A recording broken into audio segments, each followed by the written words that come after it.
News anchorman Brian Williams' made-up claims about combat have gotten him taken off the air. But is this war hero posturing, is this an occupational hazard with some of these national news guys? Well, listen to this exchange with Bill O'Reilly from just a couple of years ago. But I tell you what, I've been in combat. I've seen it. I've been close to it. And if my unit is in danger and I got a captured guy and the guy knows where the enemy is and I'm looking him in the eye, the guy better tell me. If it's life or death, he's going first. Roger, Portland, Oregon. What say you, Roger? Yeah, hey, Bill. Bill, first things first. You just said that you've been in combat, but you've never been in the military, have you? No, I have not. Then why do you say you've been in combat? Why do I say that, Roger? Because I was in the middle of a couple of firefights in South and Central America. But you were a media guy. Yeah, a media guy with a pen, not a gun. And people were shooting at me, Roger. Because people might think that you actually were in the military. Oh, we don't want to mislead anybody, but I made it quite clear in many circumstances. Yeah. Hey, listen, Roger, you know what? You can take your little fair and balanced snip remark and shove it. Now, I'm going to leave it to others to speculate about the meaning of this combat envy, about the state's lapdog journalists and what impact this psychological aberration might have had on their enthusiasm for needless wars. But if you're like me, you're probably grateful when anybody pulls the curtain back on the big government national news media. And that is one of the great services that Ron Paul provided Americans during his 2 Republican presidential campaigns. We got to see the statist media for what they really are, the Lapdog Press at its worst.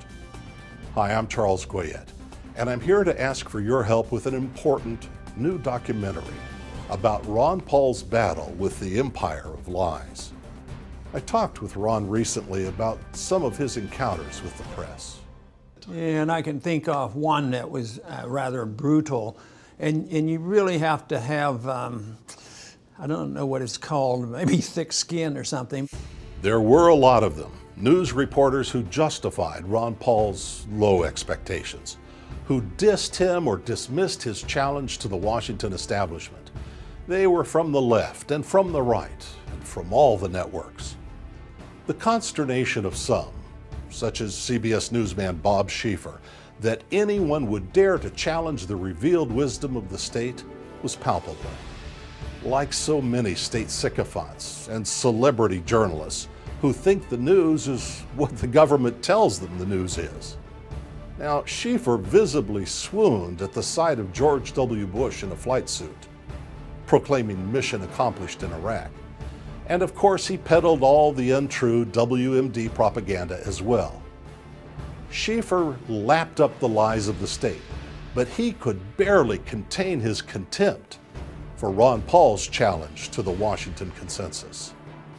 For one of the best examples of arrogance and scorn for Ron Paul's daring to challenge the consensus position of the state, we can turn back to Bill O'Reilly of Fox News. Let me just give you a little taste of what I mean. We'd had Ron Paul on this program. I have said to Mr. Paul's face that some of his positions are insane. Ron Paul, he's whining to Megan, not me, and then we invite him on, he doesn't show up. Well, he won't face you because he doesn't want to face questioning. We don't need a history lesson, but I do want to get this on the record. You have to understand. I do understand the region, man, but we don't have time to do the history lesson tonight. Why don't you ever let me, answer the Because you're not directly answering the question, sir. O'Reilly's treatment of Ron Paul was so undeserved and unrelenting, show after show, that Jon Stewart had to ask him about it. And here's the other thing about the Tea Party movement. Where was the anger when we were spent into a $1.3 trillion deficit during the Bush administration? Listen, this has appeared out of nowhere. It should have been there. And I'm partially to blame for that. And why did Fox News not treat Ron Paul better when he's been talking about this stuff for the past 8 years? Look, 10 years. We can't promote mounds and almond joy. You're talking about Peter Paul? All right. Peter Paul and Mary? Who's Ron? Okay. It's just so childish. But there's nothing funny about the way the Lapdog Press runs interference for the state. But I always went into the whole thing with, I usually kid about it, with low expectations. I don't expect to change the world tomorrow. So when they do this, I say, well, this is part of the game. But then there were times when it was pretty brutal, you know, standing up on a stage for an hour and a half and getting a minute and a half, you know, that was pretty blatant. It has been blatant, and that's why I'm asking for your help with an important new documentary about Ron Paul, America's leading champion of liberty, peace, and prosperity. It's time now for the story of Ron Paul's heroic battle with the empire of lies to be told the way it needs to be told, in a feature-length, theatrical quality documentary.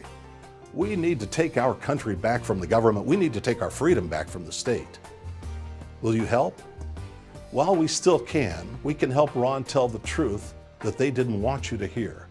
It's really important to break the spell that the Lapdog Press has over the people. We can continue the awakening that got underway in the Ron Paul Revolution. But we need to do it now. To find out more, just click the button on your screen. It'll take you to our Kickstarter page and make it easy for you to join in. We're grateful for your help. Thank you very much for joining us in this fight. It's a fight for our freedom and prosperity. And thanks for sharing this story with your friends and family.